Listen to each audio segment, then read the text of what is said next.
This is the first time I do this certification process. For me, it's about the efficiency that you win.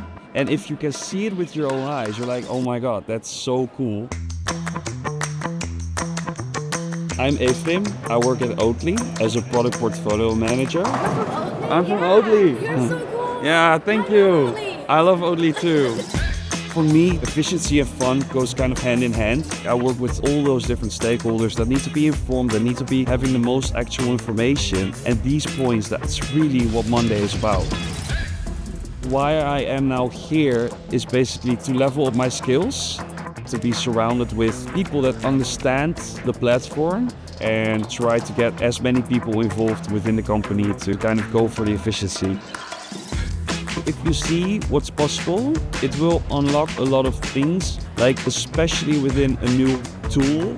And if you go to a workshop like this, you will understand how you could use it for your own work.